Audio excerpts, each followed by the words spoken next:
एक बहुत ही सुंदर गांव था। उस गांव में एक दादी मां रहा करती थी, जिसकी उम्र तकरीबन 90 वर्ष की थी। गांव के सारे बच्चे रोज उसे कहानी सुनने की जिद किया करते थे और वह सभी बच्चों को साथ में बैठाकर तरह तरह की कहानियां सुनाया करती थी। एक बार की बात है, एक लड़का दादी मां से जिद करने लगता है कि मुझे आज डरावनी चुड़ैल की कहानियां सुननी है। लेकिन दादी मां उन बच्चों को तो भूत की कहानी नहीं सुनाना चाहती। उन्हें लगता है कहीं बच्चों के मन में डर न भर जाए। लेकिन सभी बच्चे दादी मां से जिद करने लगते हैं। तभी दादी मां कहानी सुनाना शुरू करती है। एक जंगल में एक पहाड़ी थी। वहां एक डरावनी चुड़ैल रहा करती थी। उस पहाड़ी में एक छोटा सा खंडहर था। उसी खंडहर के अंदर चुड़ैल का खजाना छिपा था, जिसमें बहुत से रत्न, हीरे, मोती, जवाहरात और महिलाओं के बहुत से आभूषण भी थे। वह चुड़ैल खजाने की रक्षा करने के लिए उस जंगल में भय का माहौल बनाए रहती थी, ताकि कोई उस खंडहर के करीब न आ सके। लेकिन एक दिन एक लकड़हारा लकड़ी काटने के लिए उस जंगल में प्रवेश कर गया और जलाऊ लकड़ी की तलाश में जंगल के मध्य भाग तक पहुंच गया,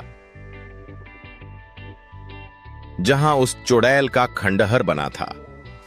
खंडहर के आसपास बहुत सी सूखी लकड़ियां पड़ी हुई थीं। उसने सोचा कि इससे उत्तम जलाऊ लकड़ी तो कोई हो ही नहीं सकती, जो पूरी तरह सूखी हुई थी।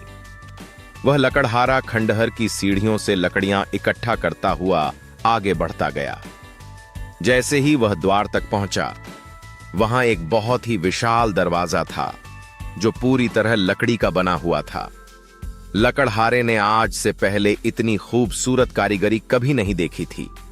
जैसे ही उसने उस दरवाजे को स्पर्श किया है, उसे अजीब सा एहसास हुआ। उसे ऐसा लगा मानो कोई उसे अंदर बुला रहा हो। मदहोशी की हालत में लकड़हारा अंदर प्रवेश कर गया। खंडहर के अंदर जाते ही उसकी आंखें चकाचौंध हो गईं। बड़े बड़े मिट्टी के बर्तनों में अशर्फियां, सिक्के और हीरे जवाहरातों का भंडार था। लकड़हारे ने आज से पहले इतनी दौलत कभी नहीं देखी थी। स्वाभाविक है, कोई भी इंसान इतना बड़ा खजाना देखकर चकाचौंध ही होगा।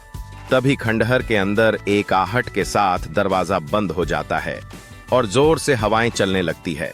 लकड़हारा खंडहर में एक खंभे को पकड़कर अपनी जान बचाता है।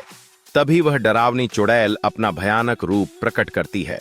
यह देखते ही लकड़हारा बेहोश हो जाता है और इसी हालत में लकड़हारे की एक रात गुजर जाती है।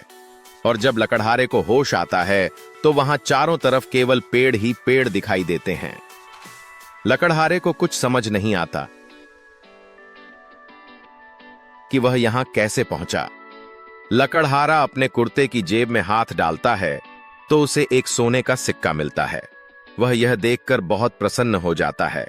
वह सोचता है उसकी जान बच गई और उसे इतना बड़ा सिक्का भी मिल गया, जिससे उसका खर्चा तो चल ही जाएगा। और वह उत्साहित होकर अपने गांव वापस बिना लकड़ियों के ही आ जाता है। घर में आकर सभी को यह बात बताता है, लेकिन उसके घर वाले कोई भी प्रतिक्रिया नहीं देते।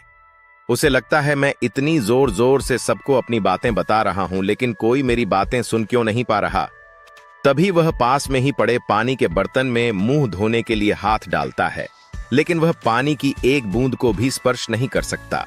उसे कुछ समझ नहीं आता कि वह अदृश्य हो गया है या उसकी मृत्यु हो चुकी है। और तभी दादी मां सभी बच्चों को नींद से जगाती हैं। दरअसल कहानी सुनते सुनते सभी बच्चों को नींद आ चुकी थी, और जैसे ही सभी बच्चों की आंख खुलती है, तो सभी बच्चों के हाथ में एक एक सोने के सिक्के होते हैं। और वह बच्चा जिसने दादी मां से कहानी सुनने की जिद की थी, वह गायब हो चुका होता है।